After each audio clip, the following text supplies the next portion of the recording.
All right, good evening, everyone. I'll call the meeting to order at 7 o'clock sharp. We'll start with the board norms, which are to maintain our focus, communicate respectfully, be present, keep the board productive and effective, and respect the agenda. Do we have any changes to the agenda?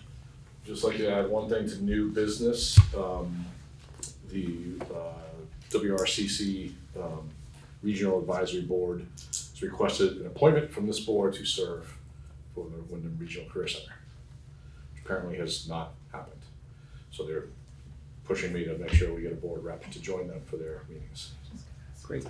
And WRCC? Wyndham Regional Career Center. Career Center. Yep. Got it. Okay, great. So that'll be number 6 under new business. Great. Anything else? All right, seeing none. Student report. Who do we have for a student? Eli, Trevor, anybody? I happen to know that Trevor is planning on coming, but he had an ultimate game over in Brattleboro. And so he should be here at some point. Okay, all right. We can circle back to that. Okay, without a student report, we will now move into executive session. So let me do a couple motions here. First, I move that premature general public knowledge would clearly place the public body or a person involved at a substantial disadvantage. That's motion number 1. I'll send it. All right, any discussion? Seeing none, all those in favor say aye. Aye. I think I see a thumb from Joe, and yep, thank you. All right, second motion. I motion to enter executive session with Attorney Sean Toohey and Superintendent Bob Tebow under 1 VSA 3131F for the purpose of receiving confidential attorney-client communications made for the purpose of providing professional legal services to the body. I'll second. Thank you. Any discussion? Seeing none, all those in favor say aye. Aye. Okay. As soon as we can, we will be entering into executive session.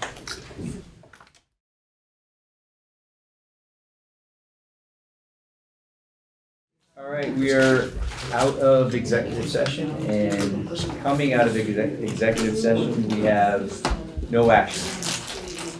So we're moving on to the consent agenda, and I entertain a motion to approve the minutes of April 8th, 2024. I actually have a correction to Is it your name? Okay, fine, so to move the, for the approval of the minutes with the correction that Peter Broussard was elected the clerk, not the vice chair. All right, do I have a second? I will second. Thank you, Peter. You almost got away with it, Peter. If it was actually me that would have gotten away with it. Fair point. All right, any other discussion? Seeing none, all those in favor say aye. Aye. Aye. You sure, Joe? Yeah, I'm sure. Okay. All right, motion carries unanimously, I think. Paul, did you say aye? I apologize. I think I didn't hear you if you said it. If you're there, Paul? Okay, all right. I still have it. Yeah, I said aye. Okay, sorry about that. Well, this is all new to me, this Zoom stuff. Yeah. Uh-oh, why does it say meeting disconnected? What is going on? I can still see it, so I can let you know if there's hands. Oh, okay, okay. All right. Do we have IT and new business? Correspondence. I know we did have some correspondence in regards to minutes. Bobby, you wanted to mention? Yeah, so we had a community member reach out to respectfully share their concern about minutes not being posted in a timely manner. And I had a conversation with Meredith, who was not aware of the 5-day posting timeline. So that's on me as superintendent's office to make sure she's aware of that, and she was not. So she's now aware of it, and she and I have had a good conversation. She's feels awful, I feel awful, but we're on a good timeline, and we're gonna get them up in the next couple days after. So, All right. so yeah, we apologize to the community if we were behind. And thanks for Thanks. bringing it up. Yeah, absolutely. Thank you. All right, I think that was it. All right, I will entertain a motion to approve the financials. Is it? I make a motion to approve pay order 6-6 for $116,691.65. I'll second that. Any discussion? Yo. Seeing none, all those in favor say aye. Aye. Aye. All right, motion carries unanimously. Long-term planning update. Oh, yeah, sorry. Yes, circle back. Let's circle back to student reports. Alright. So the district team tonight just had an awesome game against Brattleboro. We won 12-10 with a score at the buzzer down there. Rush back here so me to be here. Our baseball team had an awesome win against Green Mountain at Dingers for Dylan, and the girls scrimmage that day, which was awesome to watch both games and have all the fun, ton of money towards the scholarships and the backstop. And the girls had a game tonight, which they sadly lost 14-13 right at the end. Oh, Nail biter. Journey away, just got back from our big trip, I think Friday, Thursday. whatever day it was. Was it? There's a lot to tell, so I think all of us, including me, are still processing all the things we did, all the places we went. So it's whenever every time somebody asks me how it was, I just say it was amazing, because that truly encapsulates it all. It was amazing. If you don't know about what we did, we spent 2 weeks down south in the United States. We went to Birmingham, Alabama, did some, learned a lot about the civil rights movement down there. And then we spent some time in Mississippi and then down into New Orleans. We got to experience New Orleans on Easter, which was, it was like Mardi Gras basically. It was crazy. And then we flew out for 2 weeks to Vietnam. In my opinion, that was the best part of the trip. I mean, it's truly amazing that we got this opportunity, especially to go to a place like Vietnam, because not a lot of people get to have that experience, and it was amazing. We had a lot of amazing food. I ate octopus, probably a shrimp this big. Prawn. Yeah, prawn. What else did I eat? I ate a lot of things. I ate crazy things. And then we spent 2 weeks in France. We spent a couple days in Paris, which was cool. And then we spent a good chunk of time in central France in an area called Massif Central. It was very beautiful. It was French countryside, stone buildings, cows everywhere. So yeah, it was an amazing experience. There's still a lot I could tell you. I just can't really think of it all right now. But right now, once we get back, we're working on culminating all the stuff we learned and putting it into an exhibit and a community event that we're going to put on at the Townsend Town Hall on June 7th. Me personally, I'm making a film about our experience. I just put out a trailer today. It's on Facebook and Instagram if you want to watch it. So yeah, the showcase of what we did and where we went should be pretty good. That's pretty much all I have. But Wow. Read the book and watch the film. Life-changing, I'm sure. Yeah. Fantastic. Well, thank you. Mhm. Appreciate it. And yeah, my voice is still a little bit hoarse from Saturday. So that was amazing. I believe it was the first time in 10 years that the boys have beaten Green Mountain. So, yeah, it's Nice. pretty exciting. Staying on trend for basketball. That's right. That's right. All right, well, thank you. That was a great update. Appreciate it. All right, so moving on to long-term planning update. Bob, you wanna? I'll start off, and then the members can join in, but we are very, very close to getting a draft report to the committee from Stevens and Associates. A lot of work went into analyzing the charge, which Stevens was charged with. You know, initially, just to back people up a little bit, the initial charge was, first Stevens report was about feasibility around a one campus model centered in Townsend. And without spending a lot of money on additions that was deemed not feasible. And so they began to look at the other sites. And so was there a possibility, the question really was there a possibility of doing one campus, well, two campuses, one being this building and the other campus being one elementary school at one of the other three sites. And so they're working on analysis of that data, which we'll get, the committee will get, and then we'll present to the board. But the committee, I think, has seen a rough draft of that, I think, very rough. But we're closed in. I think we basically have one more opportunity with them to finish it, and then we'll have a report, which will tell us stuff. So I don't know if others wanted to add to that who are on the committee. I would add a little bit just that,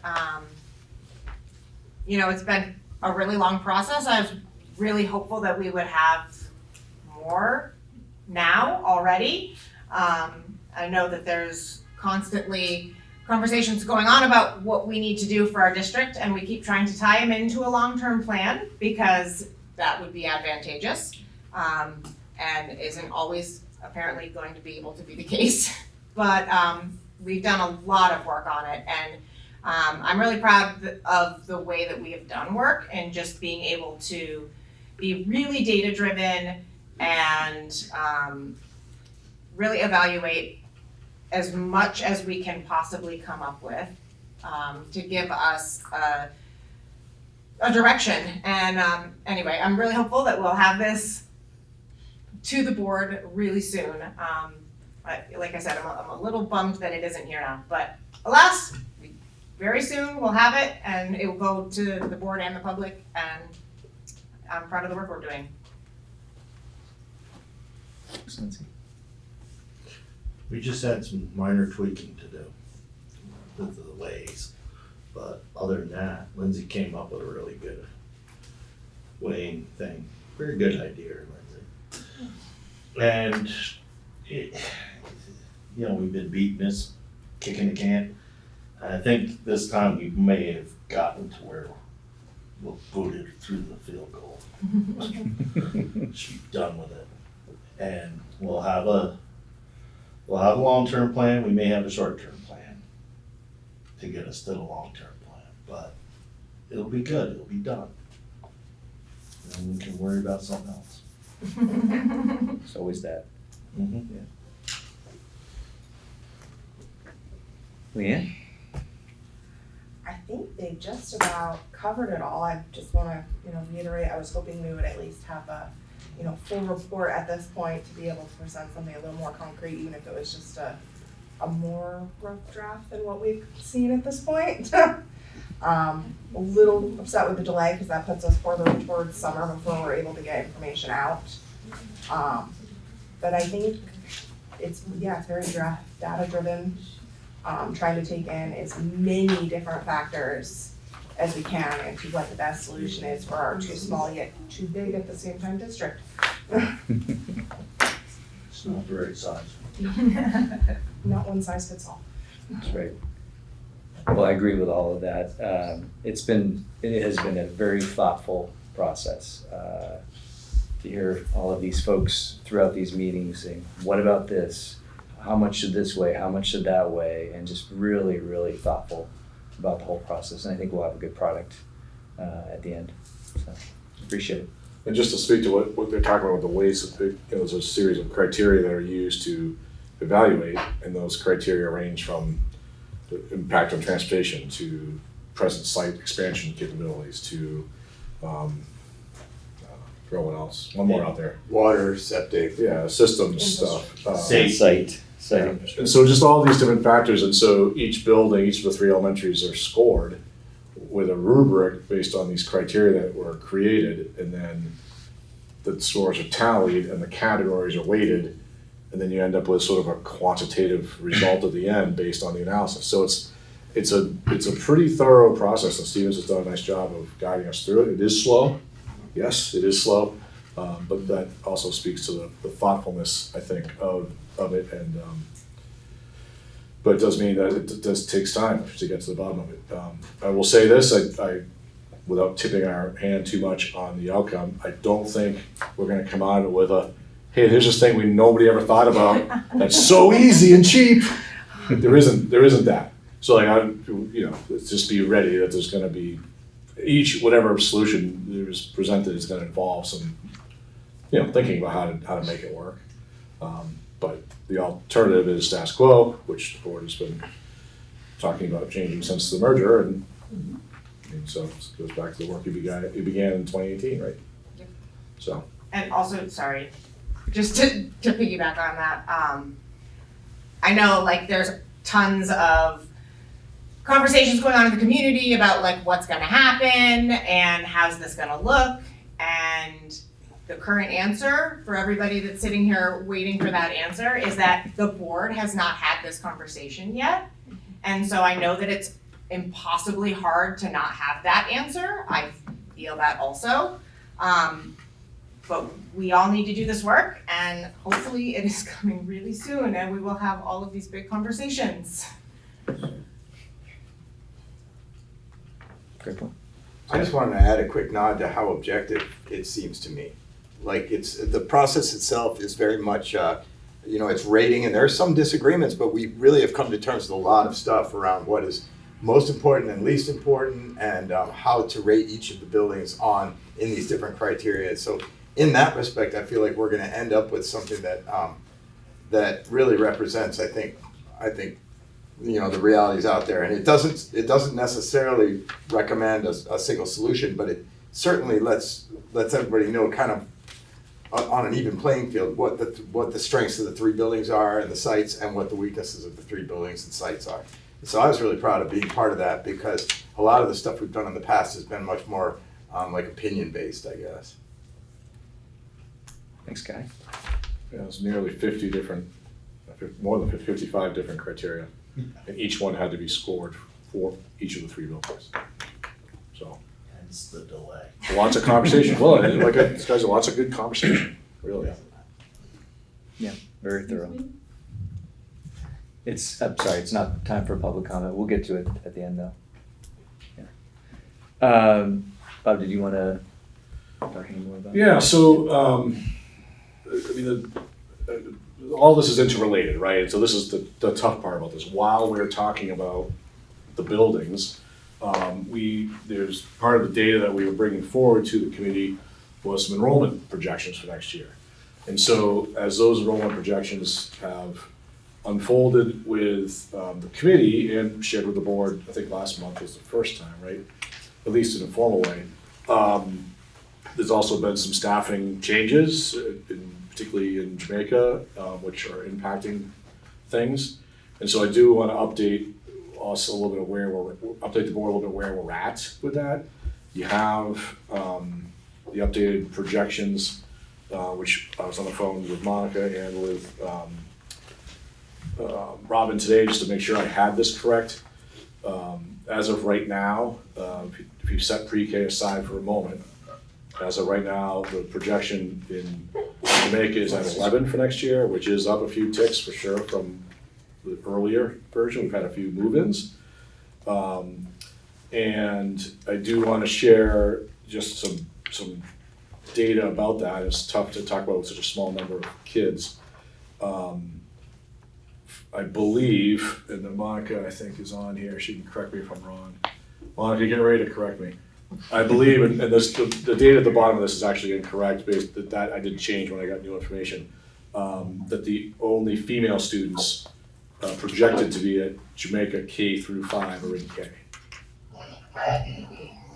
So there are no male students above kindergarten projected at this point. Is that correct, Monica? Am I phrasing that correctly? That is correct, Bob. Okay. Pre-K is a little bit more mixed, and there's 9 pre-K students currently enrolled at Jamaica. And so that's obviously a really, really strong sign. That's a combined 3 and 4-year-olds. So the total at Jamaica is now up to 20. As you can see, that does involve a third classroom, obviously the pre-K. So the original plan was to take one of the 2 pre-K teachers, one of the classrooms at Townsend, and move it to Jamaica. That was the initial thing we talked about several months ago. So there's no staffing implication for that. We have a staff member who's already been designated to go to Jamaica, and we have a para who will also be going to Jamaica. And so the question is, what happens with the K-5 portion of that as of right now? As you know, we have a vacancy as a teaching principal because Monica's shift to come to Leland Gray to teach 6th grade, which we shared with you before. We at this point have 0 applicants for that position. We had an applicant, the applicant withdrew. So that's the status. We have not yet filled the admin assistant position. It's been vacant since March. That's current status. There may have been a new applicant today that Monica is going to take a peek at, I think, but that's brand new as of today. And we won't know the status of the other employee, the other teacher, until the contracts are due, which is Wednesday. So contracts are due on Wednesday. So I just want to be as transparent as possible with you guys about our status. That's where we're at. The state does require that you have a licensed principal, and it has to be in a ratio consistent with the numbers of kids. There's a minimum, but because of the numbers of kids, we're basically at the minimum, which would be roughly a 20% minimum. So if you were to consider with 11 kids, if you wanted to operate without a second teacher and just have them all in one room, K through 5, you could do that with a 0.2 principal being added. We haven't posted for a 0.2 principal. We can do that simultaneously to see if there's any interest in that. I don't know. We didn't have luck with that when we did the Wyndham search for something similar. That was also mid-year. This is still May. That'd be one way to try to get somebody, maybe, but it still involves the other staff member having 6th grades in one room. Well, actually 5, because there's no 3rd graders in one room. So, anyways, I want you to be fully aware of the challenge that exists. This has been posted, I think, close to 2 months now since Monica made her move, right? Monica, does that sound right? Month and a half? That sounds right. So it's not drawn a lot of interest with that. So I just want the board to be aware of that. We are still moving forward with granting students choice. The other buildings, you can see where they're currently at. I did present to you the 3rd line, which was if, just so you guys would know that Townsend could absorb the students of Jamaica with the biggest class being at 21. Just so you could see the numbers, that includes Wyndham students who are already there. So I just wanted you to see that on paper, but that's where we're at right now. So. Sure. Do we have any other vacancies or anticipated vacancies in the district? Well, we're because Renee's moved to central office, we are interviewing tomorrow at Townsend for the principal there. That's a full-time principal job. We have, I believe, teaching positions have been filled or close to making the last one. I've got one more classroom teacher to fill, and I think that I have it done. I think we're gonna solidify that in the next few days. There's an offer made. We are looking for a part-time librarian in the West River Education District, and we might have a lead on that as well. I have work to do on that. And we're looking for a half-time special educator, I believe, in the West River as well. And well, that one's It's pretty much filled. Also, your custodial staff at JVS is done. At the end of the school year, yep. So, I want to say, yeah, I might be missing something, but that, I think we're okay on the rest of it-ish, right? Minor stuff here and there. Can you remind me what we, does GVS currently have, they have like part-time nursing, part-time other things? Yep, so they receive services from the Townsend staff. So a Townsend person would be like 80-20, I believe, is the number roughly. Roughly. Yeah, they do, like the counselor nurse, that type So of those people technically still exist, because they're still, okay. Yep, and they go there for those days. And special ed, same thing, goes to the SU. Yep. Yep. Yeah, art, music, such as it is, yeah. Those things do exist, yeah. It's the classroom teachers and the teaching principal. And they're all done as a percentage of time based on the number of students? Yep. Well, I mean, based on the need to offer the service, probably more so than the number of kids, because that number could fluctuate, probably double, and you wouldn't need more percentage of time of those people, because, you know, Yep. yeah, so it's not exactly based on the number of kids, but kind of, that makes sense, more on scheduling. So what would be a typical timeline for filling these positions? When is the right time, when is too late? Yeah, it's a great question, Drew. Well, I mean, the ideal time, particularly for an administrative position or a blended administrative position like this one is in the January to April, early April window. Teachers can usually be later sometimes there's last minute people who don't sign a contract, they move somewhere else, and there's a ripple effect to that. Sometimes we're looking at May, even June on occasion, especially these days. Didn't used to be like that, but nowadays into June. Last year I hired in August. So like, did some of them are varied depending on the situation, but like as far as the ideal goes, you're getting towards the end of the ideal, moving into the getting nervous phase. And if I could just add to what Bob's saying, this year we're initiating EL education. We're very excited about it. It's going to really revolutionize what we're doing at school. And we're having, Jen McCusick, our Director of Curriculum, is putting together 2 trainings this summer, 3-day trainings, which are pretty intensive. And they're going to be happening in the second week, I think, or the third week of July, I forget. But I believe that that's kind of essential for staff, for a classroom teacher to be there for those. So that kind of makes it a little bit even more important that we hire earlier. Just because we really like today, I got really lucky. The people I hired didn't have any weddings to go to during our trainings, because what can I do about that? Yeah, I think it is it's a challenging time, and I mean, all transparency, it was in mid-June last year where I was sitting with the Wyndham board, where they had no staff, talking about what their options were, and considering those options. So I think it's a tough time. And I think what's complicated by the fact that the position itself, particularly the teaching principal job, it's a lot. It's a big ask to have someone roll in. I mean, Monica can tell you, roll in and teach, 2 to 3 to 4 grades, 4 subject areas, and be the acting principal simultaneously. Big ask. So the idea that I mentioned before isn't really something I would ever suggest with a one-room schoolhouse with a push-in 20% principal. I'd be seriously concerned that we would lose that teacher if we said that's what's gonna happen, that they would just leave and go somewhere else, because that's pretty untenable situation to put somebody in 6 different grade levels in one room. Dan? I can't imagine the state approving that. I mean, the shift away from the one-room classroom it's not equitable. I mean, our prime thing is equitable education. And it's one of our prime mission statements. And how is that equitable? A part-time principal, part-time nurse, part-time counselor, part-time, where the other ones get full-time. I don't. Well, it has much publicized neighbors to the northwest there with Wyndham.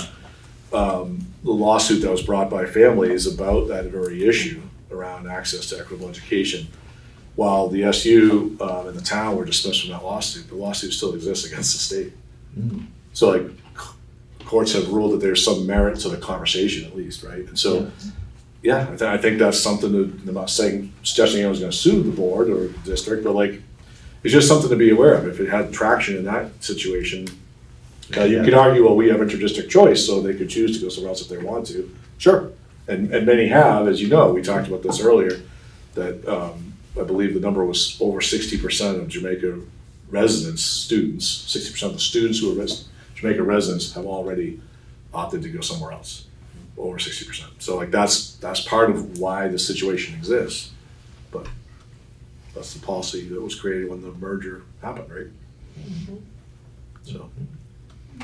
Have we reached out to the families at Jamaica to let them know that we are currently having staffing problems that? No, because I don't know what to tell them.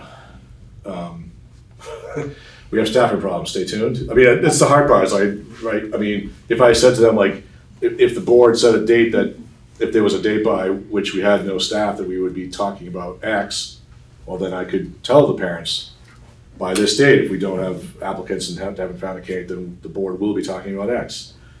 You know, so that's, I mean, I'd love to be able to communicate something. I think one of the things that's come up over time in the long-term planning conversations when it comes to this particular challenge is, at what point do families need to know what's going on next year? And I mean, in fairness, that's a valid point, and it's something that I struggle with because I don't know what to tell them. I've been telling people as of right now, the board hasn't taken any action, the town of Jamaica hasn't taken any action, therefore the school's gonna be open, but I don't know if I'll be able to say that in a month or 2 months, you know? Because there has been a fair amount of, I guess, public outreach and stuff coming out from the school about Jamaica and signing up for, and it seems like that maybe it's kind of an unfair advertising campaign if we're putting that material out. At the same time, we don't know that we actually have the staff to deliver on what we're promising. So I think, Right. like, I don't know how we get the messaging out Well, to make sure that it's. Yeah, so that's a great point, that the pre-K is almost a separate issue in some ways. And the reason I say that is you have 9 kids, in essence, a 2-grade grouping, which is still like really small, right, in the scheme of the state or even the country. But for Jamaica standards, that's huge, right? And so if you chose to sort of try to nourish that and operate the pre-K, you could deal with the K-5 as a separate thing, right? If you did that, you'd have to consider who the pre-K coordinator or director of that pre-K center would be. And do you operate would you operate a pre-K in the building without having K-5 there? I don't know. But that's something that you could consider and maintain those 9 that are currently there. And maybe there'll be more coming. This is just what we have as of today, so. Can a pre-K operate without a principal on site? They require to have a pre-K director. Is that the title? Director? Coordinator, director. So, and oftentimes it is the principal, like in Townsend this year, it is Renee who serves both capacities. But if you didn't have a teaching principal at Jamaica, you would have to, someone would have to be designated as such. Okay, and that doesn't require any sort of special certification such as? Ask Alvin. Can I just jump in I could just answer that. I know it's not a time, but. It is. What's that? Yeah, Scotty, do you have an answer? Well, I'm right now going through this process, and I won't end up with like a pre-K admin license. But there are a lot of hoops I need to jump through myself, including a totally different, separate set of fingerprints and background checks. And then I've been meeting with, I met twice now with a woman from the licensing division, who today has come out to the site and to go through a lot of different things. I would say that this has already been all done and completed for the Jamaica site. So it's not really about the principal's license for being the coordinator. It's more about all of the different things you need to show to the state to show that it's a safe place for little children. You know, I'm going through water and just every single thing you can think of. But if there was no principal on site? I don't know the answer to that. I would imagine she might. I don't know, yeah. Follow-up question on that then, from what you can answer. So is there a director already selected for the Jamaica site? Well, the plan was the teaching principal would be the director, that was the plan. Okay. In which case, is there from what you're going through now, Scotty, is there like a timetable of how long it takes for someone to become a certified pre-K director? So this is my first time doing this. I'm not absolutely certain, but to my knowledge, like if the board opted to keep the pre-K open there but didn't have a principal there, they would need to find somebody who could. And I'm not sure if you have to be on site or if you could be like at Leland Gray or if you could even be at Maybe Renee might be able to help us. Renee might be or able to. Monica, one of the two of them. I guess, well, I know, a principal license goes pre-K through 12. I know that it's 40% of the time that you need an admin or director for pre-K. I don't think Kathy is also on here on Zoom. I know she was the director at Timpson Hill. She might know what the qualifications for director are better than I, without having a principal license. She's a priest, Christina is. I'm a director. I'm just like. All right. Well, and I can answer the timeline a little bit. It takes about 45 days is what I'm told from when you get fingerprinted and you get your records checked and everything. So that's a minimum of 45 days at least. I just went on Friday to the sheriff's office.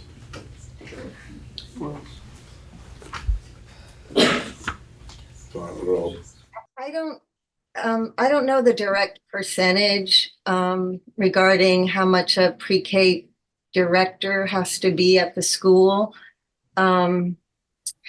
I'd have to look in the regs, but when I was a pre-K teacher and the director of Timpson Hill Preschool, I taught in the mornings, and then I did my director work in the afternoon, and that's how we set it up. Yeah. I'm But pretty there are a sure lot- it's 40%. What? I'm pretty sure it's 40%, Kathy. 40%, yeah.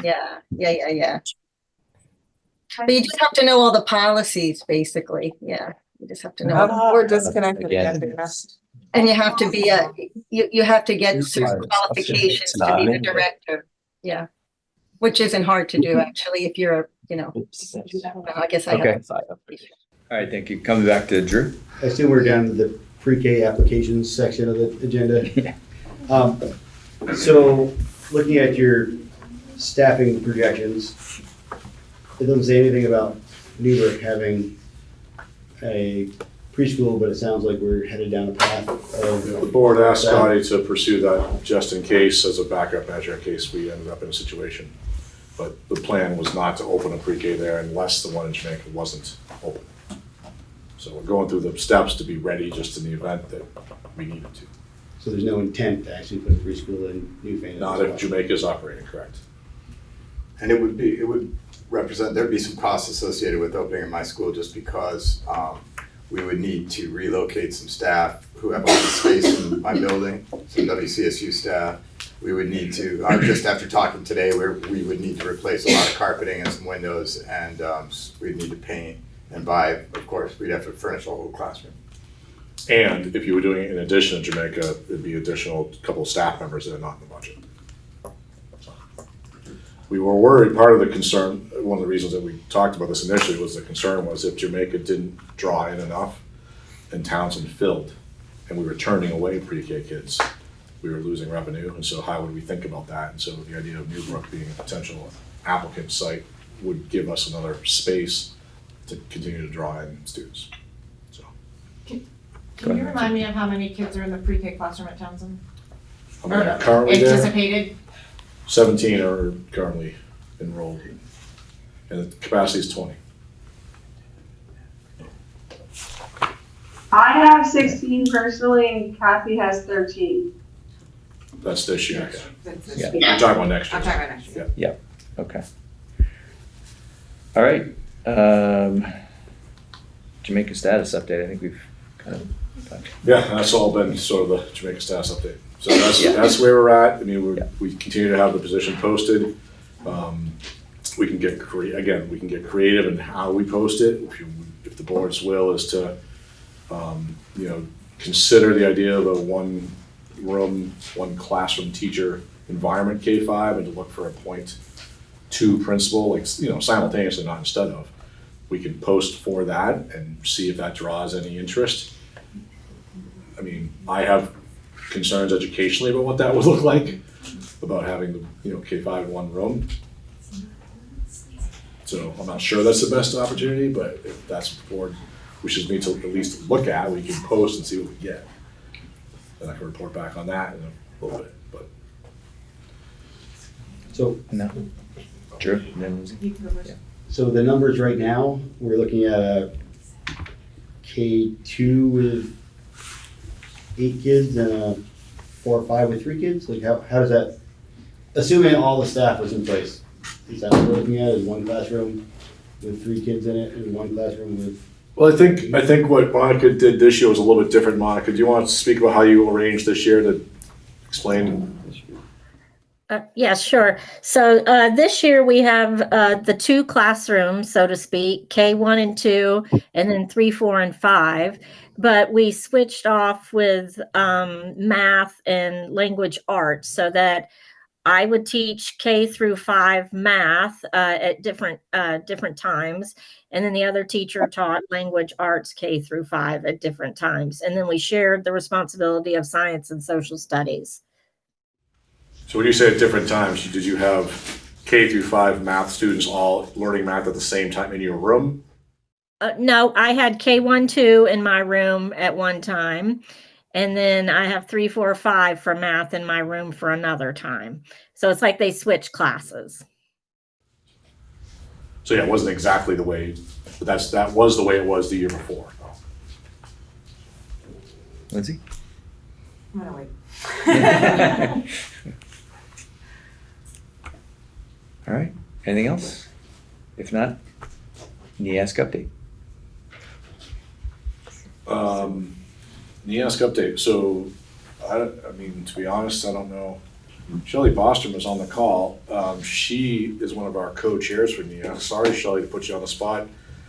I've been updating folks recently that there's been a lot of work being done by the committee, collecting documents and resources. Is there anything that you want to add to that as far as what you and Ashley have been up to as the co-chairs?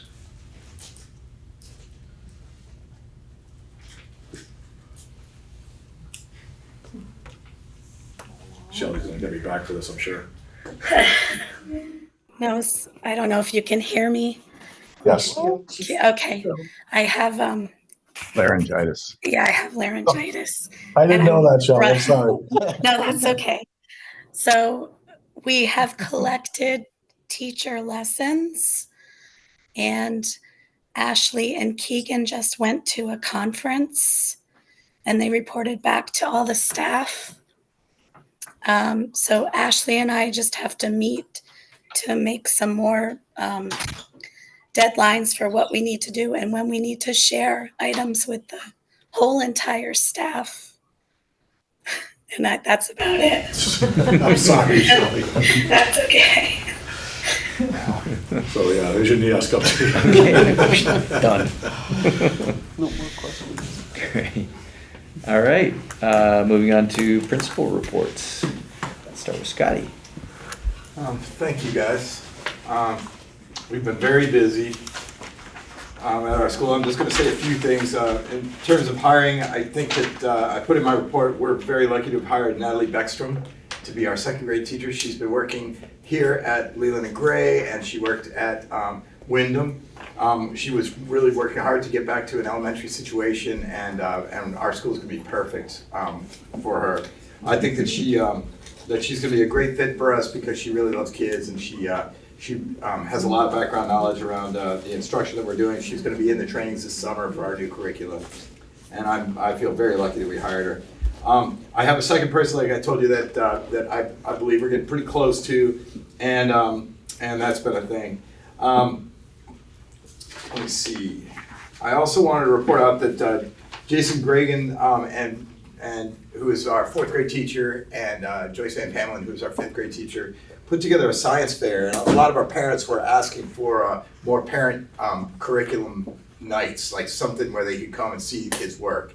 And so we had a science fair in our library, and not only did the 4th and 5th grade parents all show up, but then other parents came too, because the kids showed the kids showed their work to the other children in our building who got so excited about it that they made their parents bring them out, which was really cool. And it was just really nice to be in a room with all these parents just marveling at their children's science work.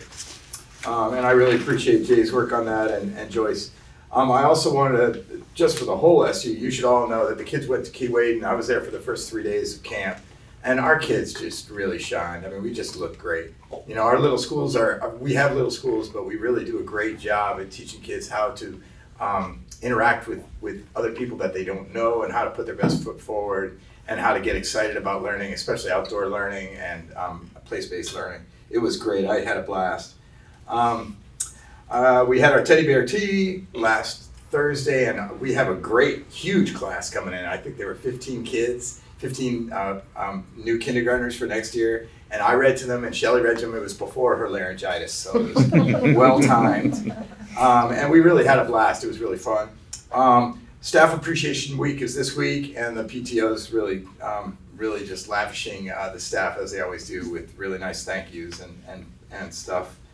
And then our Farm and Field Day is on May 21st, and I would love it if any members of the board would like to come. It starts at 11:30 on the 21st. And we have lots of collaborators, local farms, the Wyndham Solid Waste. Let me try to think, who else comes? The game warden comes, and so the kids just get excited. We put them in groups that are multi-age groups, and they go station to station for the afternoon. We get together at the end and sing, and this year we're gonna celebrate our amazing garden coordinator, Amy Duffy, who has been doing such a great job. I personally have been working a lot on this pre-K licensing. It is an enormous process, and I got to shout out my two peers for doing this already, because this is really hard work. Phase 1 was one book, and now I'm on phase 2, and there's phase 3 as well. So I'm just trying to get it done. I've got an appointment on the 28th of June to solidify the deal. So thank you. Thank you, Scotty. Appreciate it. Dana? All right, looking at this report, I realized what a lull this was when I wrote this in the year, because right now there's a lot going on. But when this was written, we'd finished our VCAP testing. We knew the Journey Away students would be coming back. That's exciting. Got a little weird about 3 weeks in. It was like, oh yeah. And it was just odd to have the students gone for that long, because it was like, you just noticed them not being in the school. Under personalized learning, I want to congratulate the staff on April 8th, on the day of the eclipse, that they really went out on a limb and tried something new. And I think every teacher in the building tied their class in some way on that day to either the moon or eclipses. Groups were shuffled, and it was just a different type of day. It seemed like it was quite a success. They were nervous about it, but they did it, and I think they pulled it off. We do have a PBL showcase coming up on the 29th. In terms of staffing, Monica will be joining us next year. We have a graduate coming from University of South Carolina, Kenzie LaPlante. She's a Bachelor of Science in middle level education with a concentration in mathematics and science. She seems like a great fit, so we're excited to be having her come on board. We internally have decided we want to do more work around with our emergency response team and just kind of keep, if you will, reworking so that we become very efficient with our process. Panorama surveys are being completed last week, but I got note today that we have some more work to do around that, and they're important surveys because I know we actually talked with student council about this. You know, sometimes kids are like, well, how do I have input? How do I get my say? And it's like, panorama surveys are one of the ways. Like, you don't need to come to a meeting, you don't need to talk, but taking that survey is important because we look at the data and it informs our next steps. That's basically it at this point. You can see the calendar dates there. There's a whole lot coming and going, and it's a busy time of year, but yeah, it's going all right. June Stan. 15th on the graduation, not Yeah. May 15th. Is Oh, it say boy. May 15th? Wow. You don't wanna do May 15th? Come on. Hey, let's do it! Next week, we're ready, we could do it. you 2 know? days, we're done. What's wrong? Yeah. We could make it happen, when they put their minds to it, hey, So, no 100 problem. 150 days, 175. Yeah, you know, That's enough. in the scope of life. Yeah, yeah, exactly. Thanks, Dana. Monica. Awesome, thank you. So along with my report that I submitted to you, I would really like to take this time for some recognitions, if you don't mind. First, I want to recognize the Jamaica School Club for their generous and thoughtful teacher and staff appreciation gifts. They made our week extra special. I also want to say thank you to Emma Sherman of Starbase Vermont. She came to Jamaica Village School for our rocket science lesson in grades 3, 4, and 5. We set off rockets from our field. So, of course, we had a blast building the rockets and shooting them off. And mine went the furthest, by the way. I also want to say thank you to Sandy Stark of the Early Education Services for hosting our Teddy Bear Tea, which all these years, that was probably the most kids I've seen in one room at a time there. So it was just really fun to see the little people, and even the other students around the school got a kick out of seeing the little ones.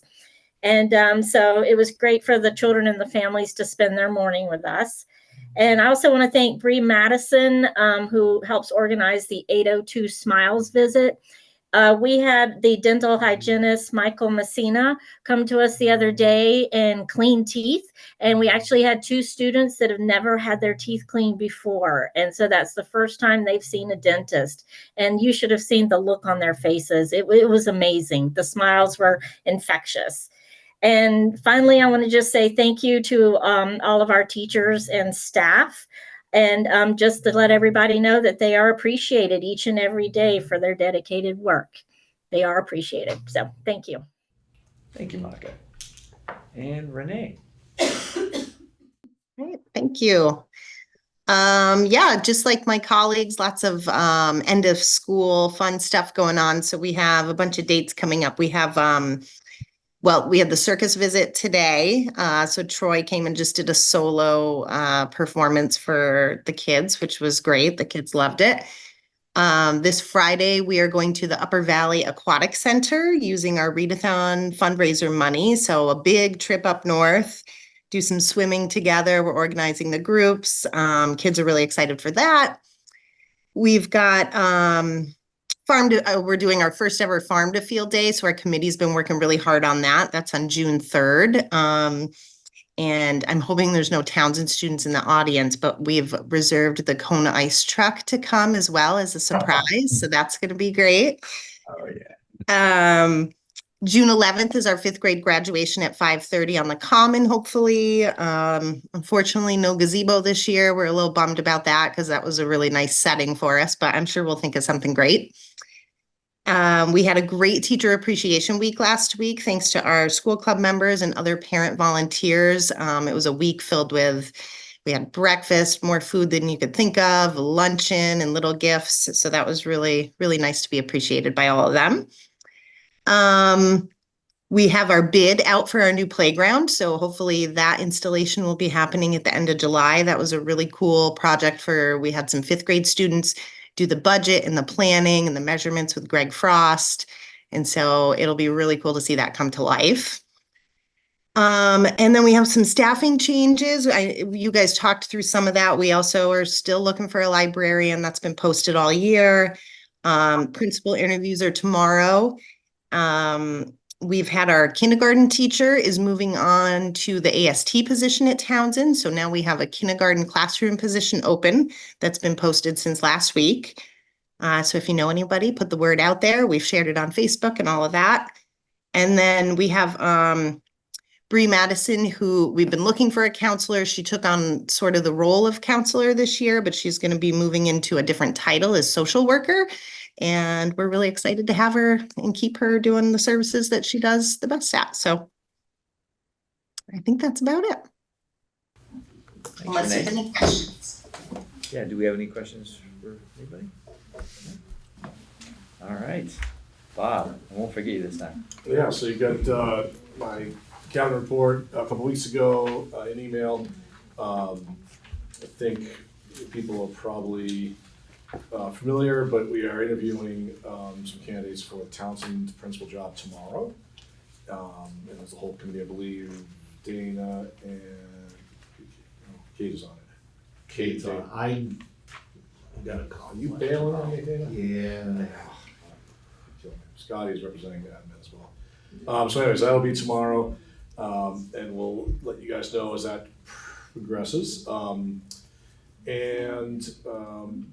SU meeting next week, we'll be presenting, after, hopefully, for approval of executive session, a new director of finance.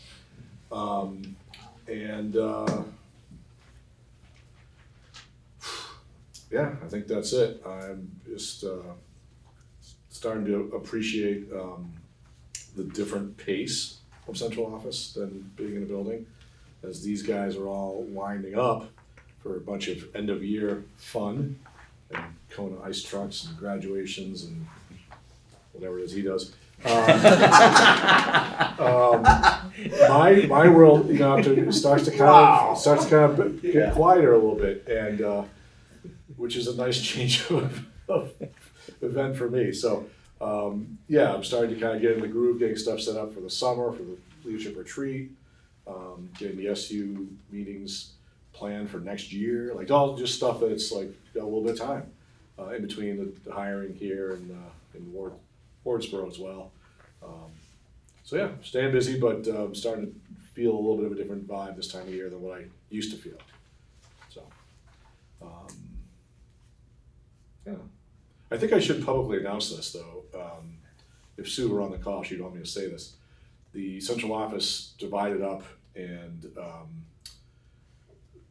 we sent out teams of people to the different schools to kick off Teacher Appreciation Week, and we did selfies in front of the school with the signs that we hung up, and different groups from the central office went to different locations.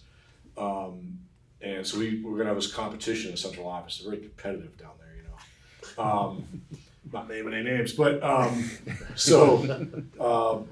we took pictures, took selfies of us at the sign at the school, and then we sent those pictures of us to the entire SU staff, and they could vote on which presentation they liked the best, which was the most fun, most creative. And so the winning vote was actually Dover School, and yours truly was dressed up as Thing 2. Sue Haskins was dressed up as Thing 1, and we grabbed the kindergartners when they were coming in from recess, so we got like the cute kid advantage as well. But got some pictures there. I will give a shout out to Lori in the business office though.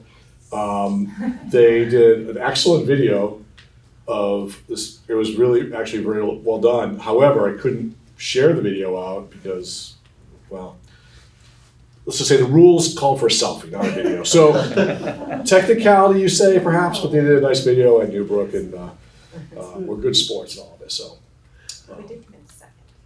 you did come in second. That's true. Yeah. So.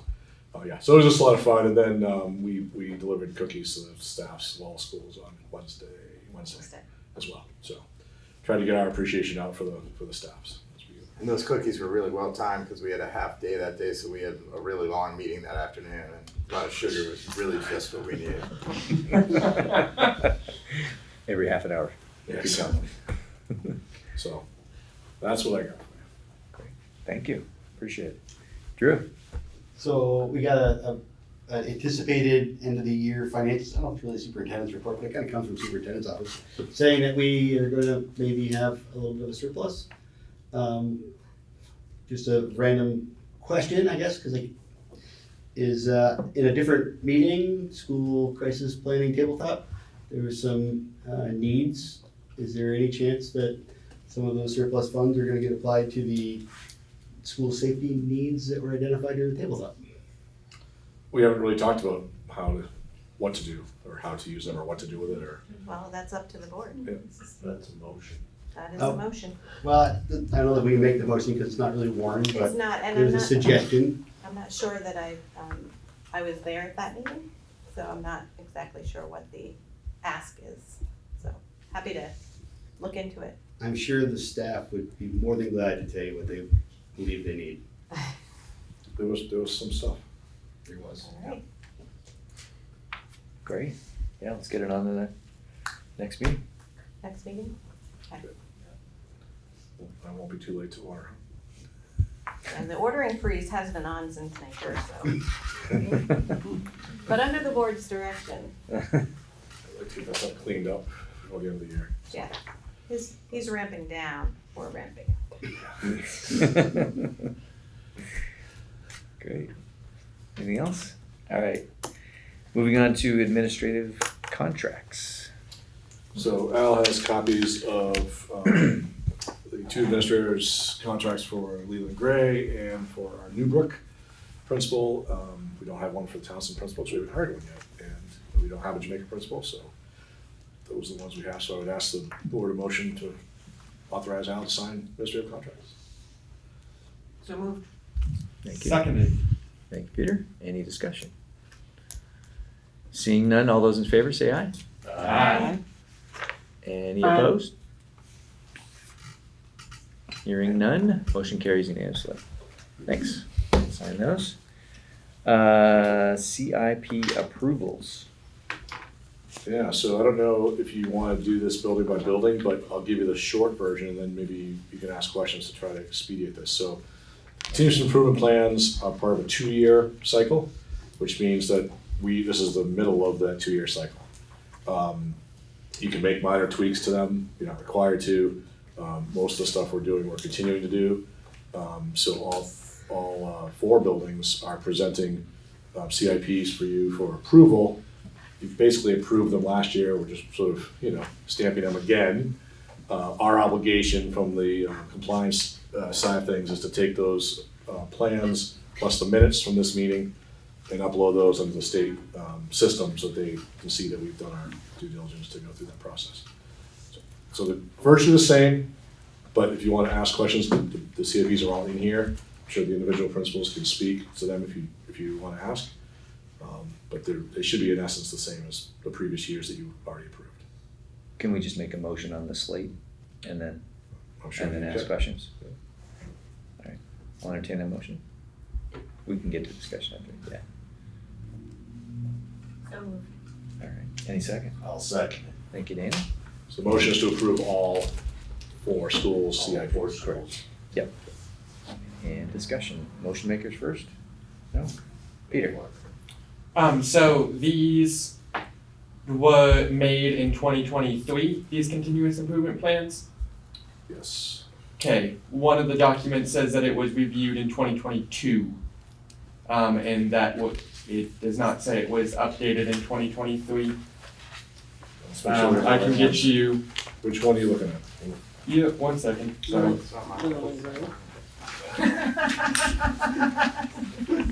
That one's good. It's the little gray one. Yeah. Actually. Yeah, Leland and Gray reviewed, revised February 7th, 2022. Actually, so this, Thompson.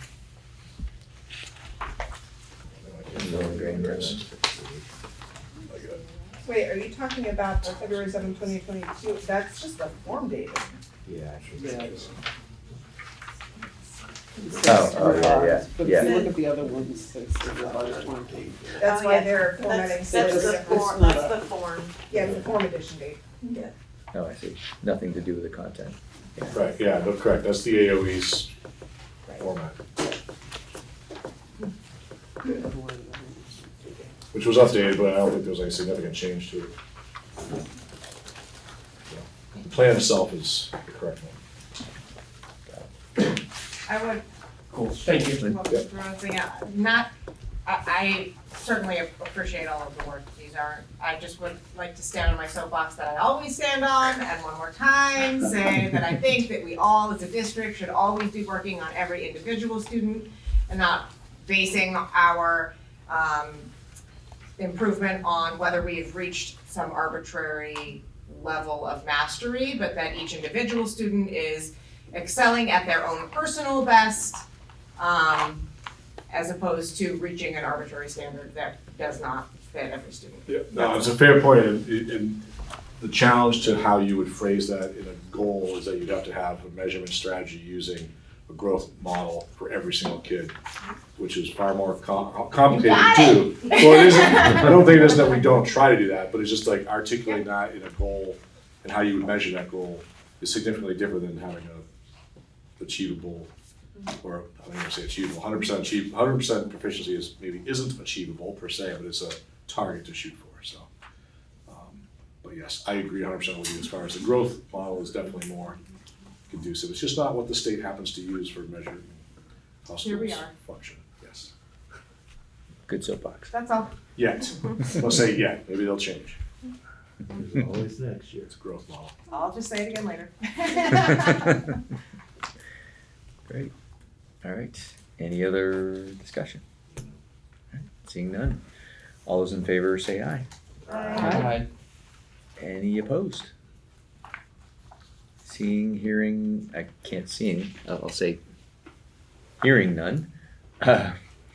Motion carries unanimously. Thank you. P cards resolution. Yes, so I'm gonna turn it over to Heidi. She's done the bulk of the work on this, and I fully support it. I think that it will create a lot of efficiencies in our office, as well as some of the benefits she's gonna talk about. So to give you a little background before I get into what a P card is, some of you know, but some of you don't know. Prior to working in the business office, the last couple of years, I worked at the Townsend School for 15 years. And I did the purchasing for the Townsend teachers, and I have taken over purchasing as I came into the business office. And one of the most frustrating pieces of purchasing that I've heard from teachers, and I have felt over all these years, is that teachers want to make use of sales that happen in the summertime when it's more difficult for purchasing to be done for them. And all the business accounts we use, you can't make use of sales. So a P card, it stands for procurement, is essentially, it's the same thing as a credit card. There's a credit line that's involved, but every staff, every teacher would have their own card that I would create a limit for based on what their classroom budget is. And it would be given to them so that over the summer, I would be creating a blanket purchase order, but over the summer, they would have essentially, this card would say their classroom budget of $500, that they could go out and buy those pencils that are on sale for 15 cents at Walmart or Staples, or, you know, if Amazon has a sale. And so, you know, Lori has heard from other people around the state, other business managers who've put this into play. I've reached out to a few. I've reached out to the bank and the vendor that works with this, and have learned a little bit more about the process. And so after talking with Lori and looking through all the paperwork, looking at the procedures that other business managers have put in place, I'm bringing it to you as a board, wondering if you would consider starting this process, allowing us to move forward with a line of credit that would give the teachers in the West River District a card so they could do some of their own shopping and make use of sales. I can tell you that there are a number of staff members who use their own money rather than go through the process of working with me. Even though I've reached out to them, even though I offer to sit down with them, it becomes easier to do that, and auditors have asked us not to do reimbursements, so we've really stepped away from reimbursing staff, so it's made it harder. And they all want their budgets to go as far as possible for materials. So there was an informational sheet that I got I think was put in the packets that were sent to you. It just goes over a little bit. You know, there's safeguards that it's the Bank of Montreal, which is the bank that many of the business managers in Vermont that have this program use. There is fraud protection, but again, it is a credit line for a credit card. So don't know if you have any questions. What I was hoping to come here was to present it, let you discuss it, and hope that maybe you'd make a motion to allow Al to sign a resolution to move forward with this process. And how much was the credit? 25,000 is what I'm looking for. So it also, just to piggyback on what Heidi is saying about the reimbursement, so we discourage any employee reimbursements, and I've been pretty, people get mad at me because of it, right? And I understand that, but what happens with a reimbursement is that somebody else is getting a benefit off of that, off of your taxpayer money, right? So I get points, right? I get travel points. So this actually, the benefit actually comes back to the district in a percent of the usage. Once So- a year. A check for a rebate based on how much is spent and how quickly the bills are paid on a monthly basis. You do get money back. Yeah. Can I, you have safeguards in place. What if a staff member overspends their amount? Does that shut them off? It's going to, and we're gonna have, before I would even hand out a card for any individual staff member, we're gonna have the procedures that they're gonna go over, we're gonna have them sign off. If they overspend, it's their duty to pay us back. They won't get it's gonna be also their duty to give me the receipts every time they purchase something. And if for some reason they're not following through, they're gonna lose the privilege of having a card. Yeah. How does this work with purchase orders?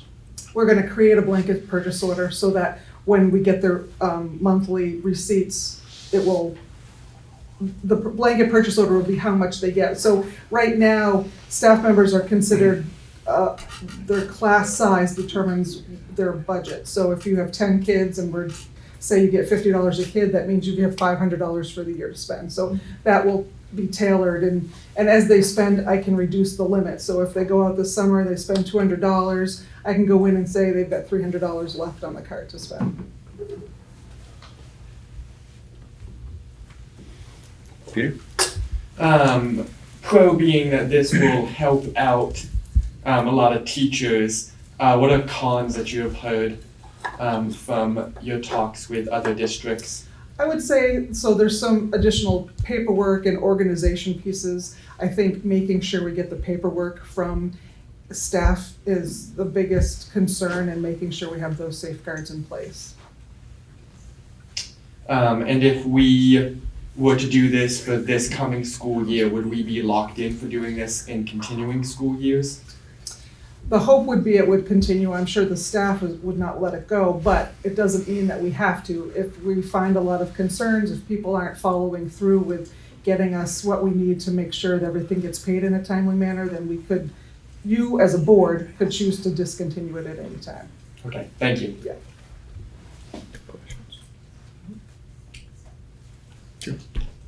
Annual fees or anything? No, it's free. I'll make the motion then. Okay. I'll second it. Nice. Thank you. For that motion. All right, any further discussion? Seeing none, all those in favor say aye. Aye. Any opposed? Hearing none.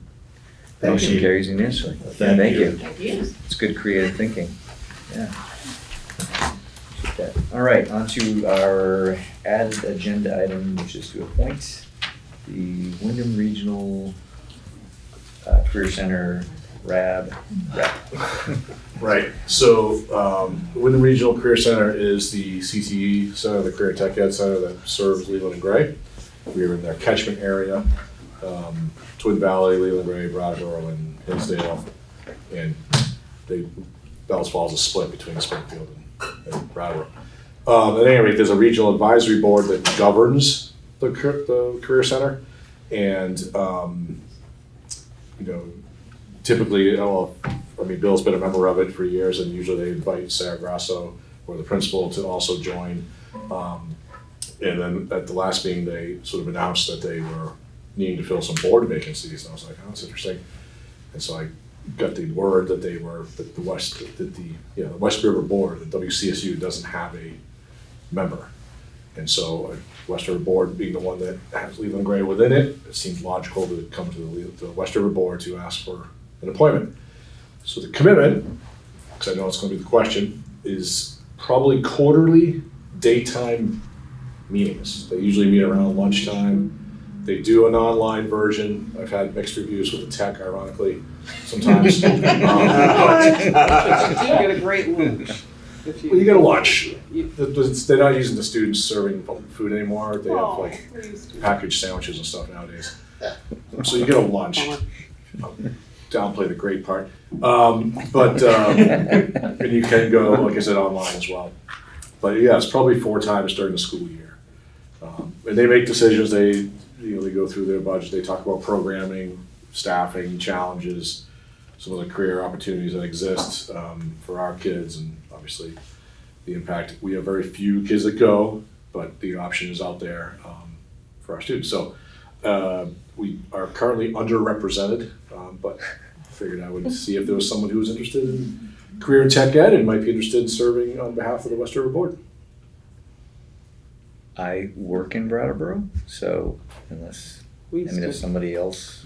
We used to grab somebody who worked in Brattleboro every time. So I used to serve on it. Unless somebody has a burning desire to do it.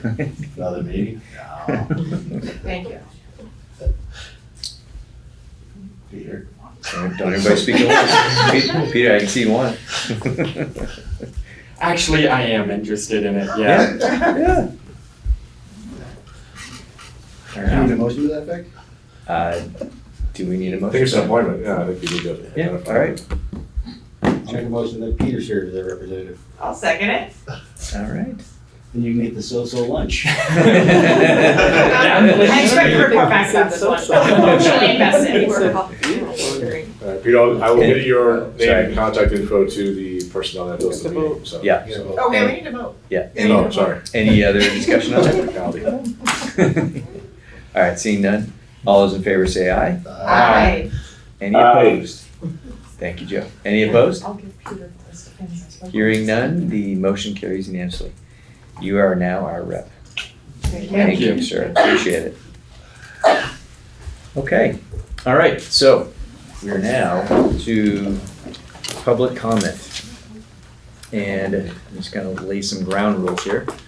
Anybody have a nice timer on their phone that could be a timer? So we will allow 2 minutes for public comment per person. So as soon as Peter's ready. Do you want an audible one so that it will be at the 2 minutes? Sure. Okay. Sounds great. Anybody want to jump in first, if I could just see a hand? If not, we can all head out. Yes, sir. If you could state your name. Yeah, my name's Peter Goldberg. I have two things I'd like to talk about. One is, I think that this format of an agenda is fairly public unfriendly to have comments this far away from the discussion that I think most people want to talk about.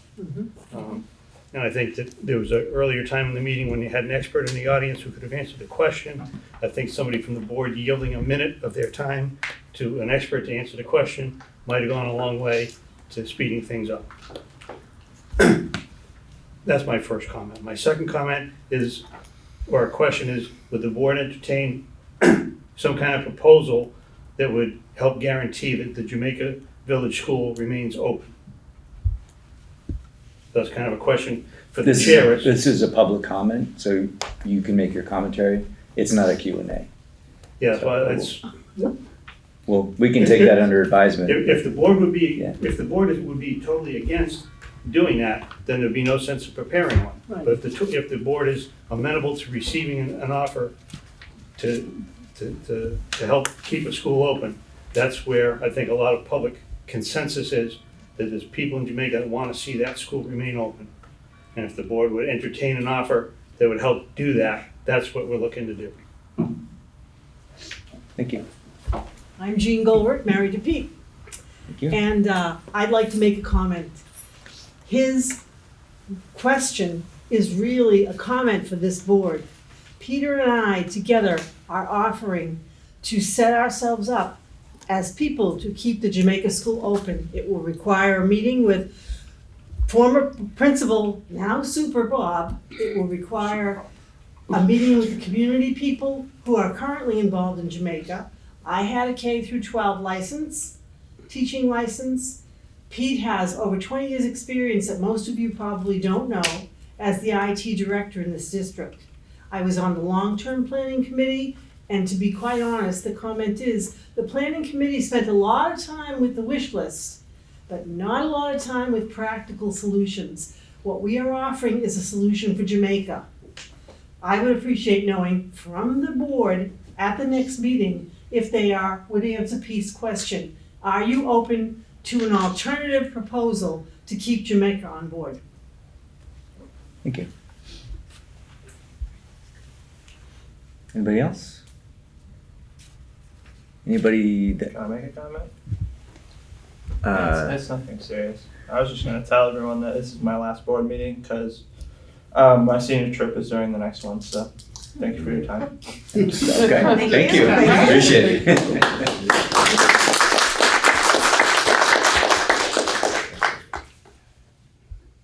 Is there anybody I have else? something I'd like to say. Oh, okay. There are several parents here Sorry, could you tonight. state your name? Julie Olson, I'm from Jamaica. There are several parents that came here tonight because we are dealing with a common problem of bullying, and I personally had to pick up my daughter last week because she could no longer stand being in school and felt unsafe.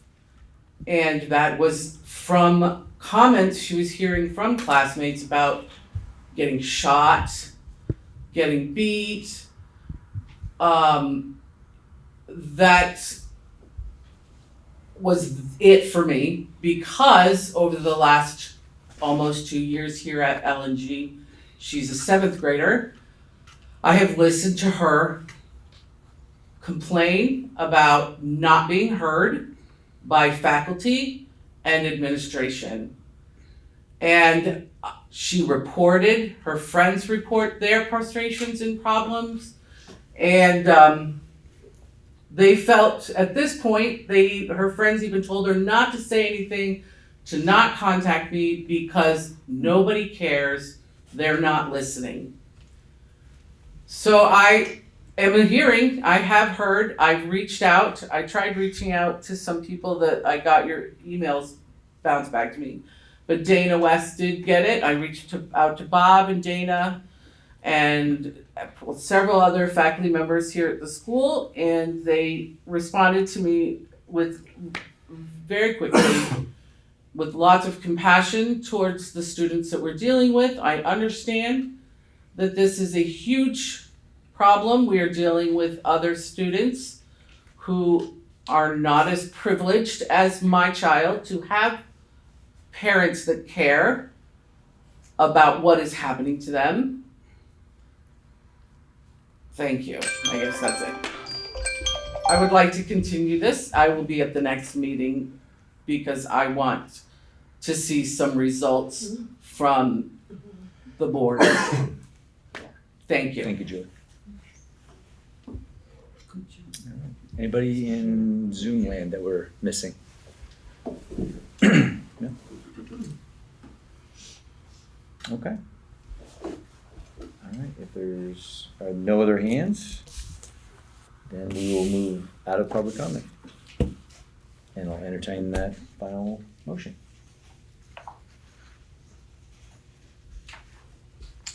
Motion to adjourn. I have a second. Well, I was kinda gonna, I wanna make a motion that the administration look into this bullying stuff a little more. Cause if it's not just one parent, it's a few more out there. We'll report back the next month. Yeah, I don't think we need to make a motion, but No, no, but we can. can we have that done? Yeah, we can, for sure. Yeah. Are you officially making that motion? We don't have to make a motion. You don't have to No, make we don't motion, need to but make a it's motion. ask, it's an ask. I think that was probably heard loud and clear, so, yeah. Okay, great. So, somebody made the, sorry, Motion. Sheriff, or Peter? I'll second. All right. All those in favor say aye. Aye. Aye. Any Is that Joe? opposed? That was Joe. All right, motion carries unanimously. I heard you couldn't see me, right? There you are. Couldn't see you now, couldn't see it. All meeting. Meeting, not till we adjourn it, we can see him. Yeah, right, suddenly he appears. No.